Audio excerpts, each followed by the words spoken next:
Illegal construction commercial activity হচ্ছে, সেখানে আমরা নোটিশ পাঠিয়েছি। তারা যদি গভর্নমেন্ট নর্মসের সাথে না অ্যালাইন করতে পারে তাহলে তাদের বাড়ি ডেমোলিশ করা হবে। এই মুহূর্তে ইলিগাল বিল্ডিং ডোমেস্টিকের জন্য ইউজ হচ্ছে, সেটা এখন টাচ করতে মাননীয় মুখ্যমন্ত্রী মানা করেছেন।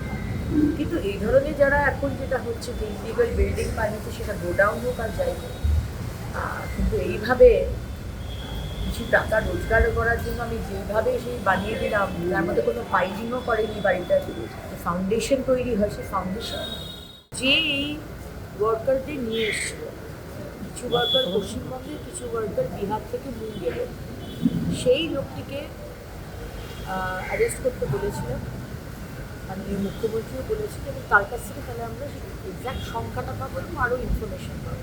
31 জুলাইয়ের মধ্যে যে কাজগুলো চলছে সেগুলো বন্ধ রাখতে হবে যতক্ষণ না অডিট হচ্ছে। এবং আজকেও আমাদের দপ্তর থেকে এসওপিটা কী হবে অডিটের, সেটা আমরা দেখে নিচ্ছি। আর এখানে কোনো ছাড় নেই, এবং আমি সাধারণ মানুষের সহযোগিতা চাই। আমাদের হেল্পলাইন নাম্বার আমি অলরেডি বলেছি, সেই হেল্পলাইন নাম্বার আছে, সেখানে জানান। আমার নাম্বারও অনেকের কাছে আছে। আমার এই দপ্তরের সাথে যুক্ত কারোর কাছে আপনারা জানান যে ইলিগাল বিল্ডিং রয়েছে বা বাড়িটা বানানো হচ্ছে, সেটা ইলিগালভাবে হচ্ছে, যে ইনফরমেশন পাবেন আমাদেরকে জানান। আমরা অনেক সময় খবর পাই না, আমরা